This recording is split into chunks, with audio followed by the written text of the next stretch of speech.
So even before I began my Linux journey, I've been aware of the ThinkPad, the legendary ThinkPad. And I admit I was curious. So I knew it was only a matter of time before one of these made it to my hands. But did I get the right one? Hello, welcome back to Summers Pro. Welcome back to the channel where we talk a lot of tech and a lot of different kind of operating systems.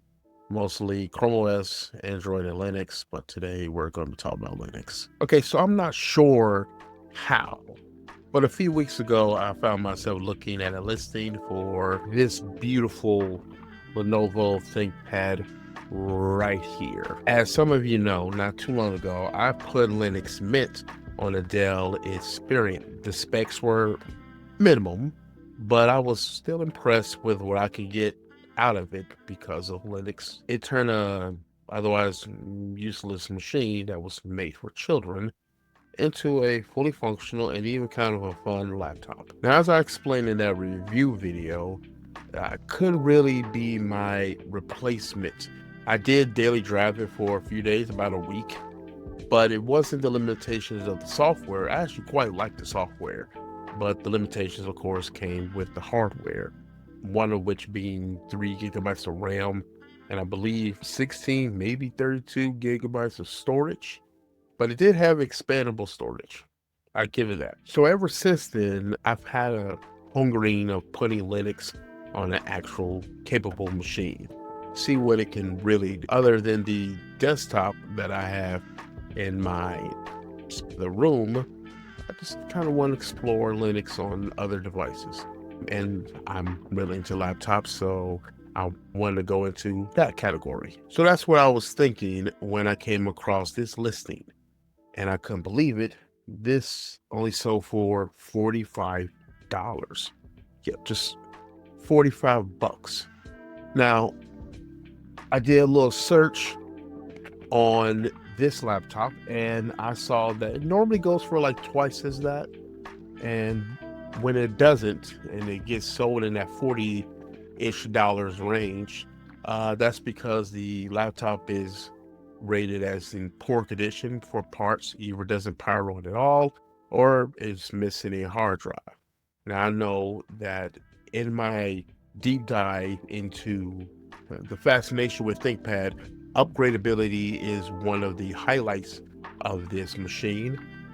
But come on, I want to keep things simple and I don't want to just overcomplicate things. Linux can be complicated enough without me adding hardware to the equation.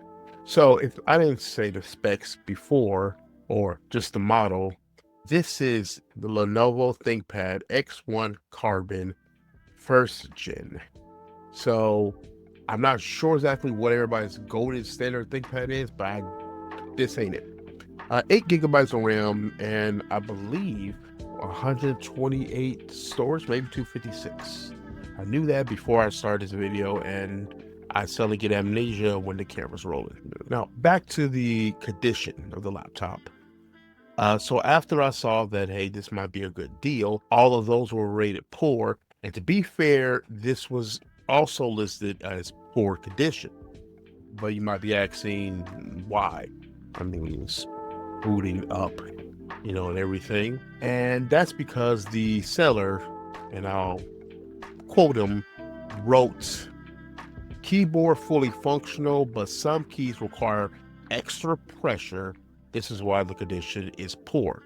Add to that there was some cosmetics, a little damage, which I can't really tell on the machine. And that's basically it. That's poor condition, apparently.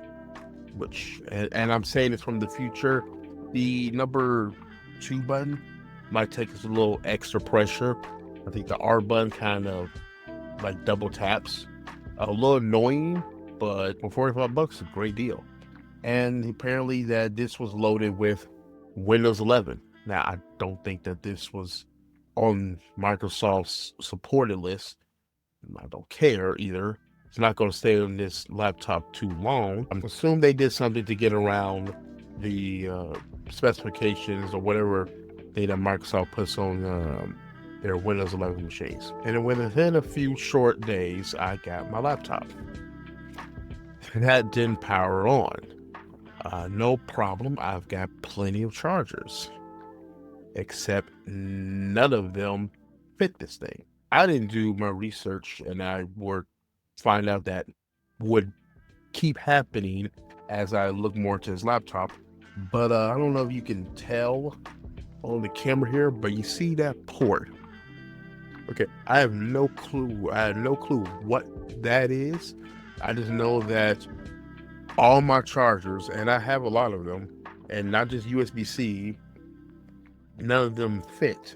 So I had to do a little deep dive and find a charger that's going to fit. And I had a little bit of a time crunch because I bought this from Macari, and Macari has a rule that you have up to 3 days to inspect the product and make sure that it is what was described. Because what was described was that it can power on even outside of a charger, and I want to make sure that I just didn't get a dud. Luckily, I found one, and within a day or so, kind of close to the 3 day deadline, I was able to power up. And I think by now we could just go into my first impressions of booting the ThinkPad up, as well as when I decided to just put Kubuntu on this. Okay, so now that we actually have this connected to a charger, and we let it charge up for a little bit, time to see if I got scammed. Almost one finger left.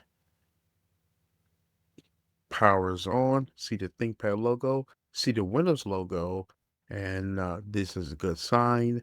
And let's see if it will boot into Windows. Okay. So I was told that this laptop had Windows 11 installed.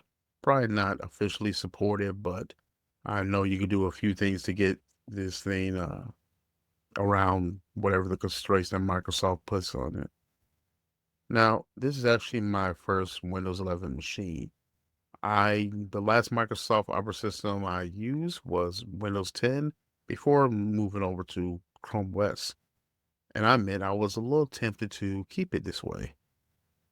You know, I will have access to basically every app that I would want. And I thought, hey, you know, maybe Windows 11 is not going to be so bad. You know, I was tempted by the Microsoft experience.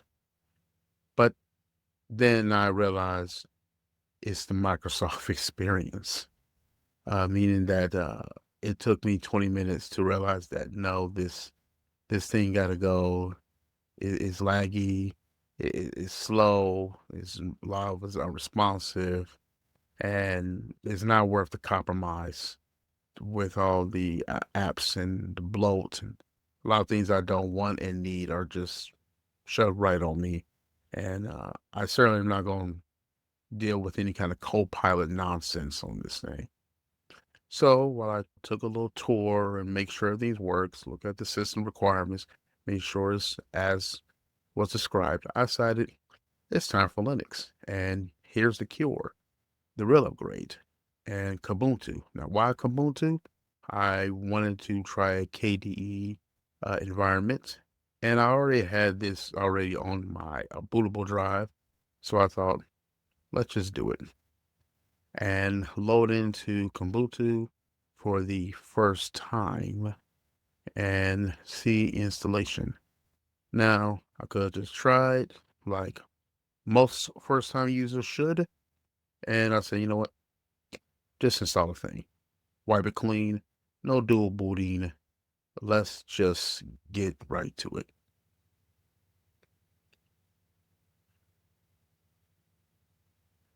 I come across one of my first problems was not connected to the internet. Well, I'll deal with that later, but let's just focus on getting this installed. Should be able to install it, at least the bare bones, from the bootable drive. Again, I'm going to just erase it. You choose what options that are best for you. Perhaps it is in your circumstance that you want to have both these operating systems. I really don't want to load this down too much. I'm ready for the easy installation. And for the most part, this goes off without a hitch. One of my easiest Linux installs. Okay, now for some drawbacks. One of which was the internet. And I'm specifically talking about the mobile hotspot. For some reason, I couldn't get it to work. I had the issue before when I first set up the laptop, and the Wi-Fi wouldn't connect. Says something on the lines of never connected before. I thought, well, that's not good. Thankfully, Linux community came in clutch, and this is apparently a known issue with Kubuntu. And I had to disable something called KDE Wallet. However, while that did fix my Wi-Fi problem, it didn't fix the hotspot problem. So as of yet, I still don't have a fix besides the internet connection issues. The battery is pretty shot. It can last outside of a charge, but if I start working on it, really working on it, and it's not going to last long. I don't feel comfortable leaving the house with it without the charger in hand. So if this actually becomes a suitable replacement or just like a work computer, it either has to stay plugged in or I'm going to need to replace that power supply. And that's about all the upgrade I could do with this.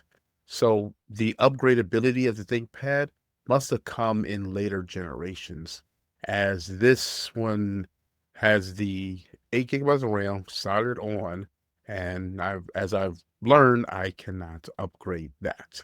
And I believe this is 128 of storage. And in order to expand that, I will have to replace the SSD entirely, which I don't think is cost effective if I can't expand the RAM. Maybe I will, maybe sometime down the line. But ultimately, and it has a good port selection. And I believe expandable storage, so not too bad.